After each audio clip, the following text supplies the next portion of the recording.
शुरू से ही इमोशनल और सबको दिल से मानने वाली पारुल की शादी विवेक से होती है। क्या है यार, शादी के वक्त तो तुम दुबली हो गई थी, लेकिन शादी के 2 साल में ही फिर फूलकर गुप्पा हो गई हो। पारुल के साथ अब विवेक का व्यवहार बदल गया। सास ससुर भी बिना बात के ताने देते। अरे 2 साल हो गए, बच्चा नहीं हुआ, निकल यहां से। विवेक का भी सहारा पारुल को नहीं मिलता है। लेकिन जिस विवेक से पारुल को तलाक के एवज में 18 लाख मिले होते हैं, वो पारुल एक दिन, इंस्पेक्टर साहब, मुझे कंप्लेंट लिखवानी है। जी मैडम, क्या हुआ? चीटिंग, एक लड़के ने मेरे 6 लाख रुपए लूटे हैं। पुलिस वाला पारुल को ऊपर से नीचे तक देखता है। मामला क्या है, विस्तार से बताइए। पारुल फिर जो बताना शुरू करती है, उसके बाद इंसानियत से भरोसा उठना लाजमी है। मेरे पति ने मुझे कभी अपनाया ही नहीं। शादी के 3 साल में ही मेरा तलाक हो गया। मैं नहीं चाहती थी कि मैं उनसे एक भी पैसा लूं, लेकिन वकील और मेरे माता पिता ने उनसे 18 लाख की रकम ली। फिर क्या हुआ? क्या वो पैसे उसने वापस ले लिए? नहीं नहीं, उन्होंने तो उसके बाद मुझसे कभी कांटेक्ट भी नहीं किया। फिर? किसी डेटिंग साइट से मुझे आनंद नाम का एक लड़का मिला। उसके साथ मुझे लगा कि मैं दोबारा जिंदगी बना सकती हूँ। वो मेरी केयर करता, मेरी छोटी बड़ी चीजों का ख्याल रखता और मेरा साथ देता। अच्छा, क्या उसने तुम्हें शादी करने का झांसा दिया था? हाँ, वो भी तलाकशुदा था। पहले तो उसने मुझसे कहा कि उसकी एक बेटी है, लेकिन फिर पता चला कि उसकी एक नहीं 2 बेटियां हैं। इतना ही नहीं, दिल्ली के एक आम इलाके में वो बीवी और बच्चियों के साथ ही रहता है। तो आपसे इमोशनली फ्रॉड कर उसने पैसे ऐंठे।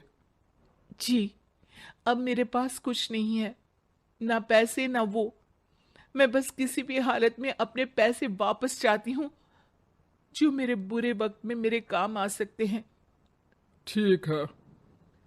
पुलिस आनंद को पुलिस स्टेशन बुलाकर सारी पूछताछ करती है, लेकिन आनंद पुलिस वालों को ये यकीन दिला देता है कि पारुल ने उसे कोई पैसे दिए ही नहीं, बल्कि वो तो उस पर बीवी को छोड़ने का दबाव बना रही थी और ना मानने पर पारुल ने ये झूठा केस डाला है।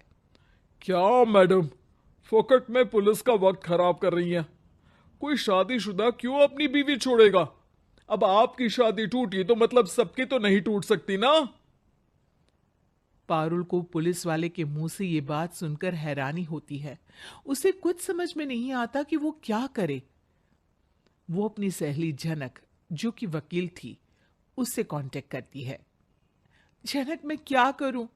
मैं कैसे पुलिस को यकीन दिलाऊं कि आनंद ने मेरे साथ ना सिर्फ शारीरिक और मानसिक चीट किया है, बल्कि आर्थिक तौर पर भी वो मुझे खाली कर गया है। अब वक्त झनक का था। देख पारुल, ऐसे तो किसी को भी बिना सोचे समझे पैसे नहीं देने चाहिए। लेकिन अब जब तूने ये कदम उठा ही लिया है, मुझे ये बता, तूने कब कब पैसे दिए और कितने? क्या कहीं कोई सबूत है? पारुल कुछ सोचती है। 3 बार तो बैंक में ट्रांसफर और 2 बार गूगल पे। क्या इन सब के रिकॉर्ड मिल जाएंगे? हाँ हाँ, क्यों नहीं, मैं बैंक से सब निकाल लाऊंगी। अगले दिन पारुल सारी स्टेटमेंट झनक के सामने रखती है और वो व्हाट्सएप की चैट भी दिखाती है, जिसमें कई बार आनंद ने ये बात कबूली थी कि वो उसके पूरे 6 लाख जल्द ही देगा। झनक अब पूरा केस लेकर पुलिस के पास जाती है और मामले को क्राइम एक्ट के तहत पूरे सबूत के साथ दर्ज करा आनंद की गिरफ्तारी की मांग करती है। पुलिस आनंद को लेने जैसे ही उसके घर जाता है, उसका सारा मामला बीवी और बच्चों के सामने खुल जाता है। पुलिस स्टेशन में पारुल को देखकर आनंद भड़क जाता है। ओह, तो बहुत होशियार बन रही हो तुम। ये झनक है ना तुम्हारी बचपन की सहेली? बताऊं सबको तुम्हारे बारे में? सब है मेरे पास, वो फोटो, वो वीडियो, तेरे भाई का नंबर भी है। 6 लाख क्या, अब 1 रुपया भी निकाल कर दिखा दे। वो पुलिस स्टेशन में जोर जोर से चिल्ला रहा था कि तभी पुलिस के एक सीनियर ऑफिसर को गुस्सा आ जाता है। क्यों चिल्ला रहा है? अब तो सारे सबूत है तेरे खिलाफ। ऊपर से यहां चिल्ला चिल्ला कर तूने खुद को तो गड्ढे में धकेल दिया है। जल्दी बता, लड़की के पैसे लौट आता है या फिर? आनंद डर जाता है। तभी उसकी बीवी और बच्चे पुलिस स्टेशन में आकर पारुल के पैसों का बैग देते हैं। मेरे पति को माफ कर दीजिए, प्लीज उन्हें पुलिस से बचा लीजिए। मेरे छोटे बच्चे हैं, ये कैसे रहेंगे?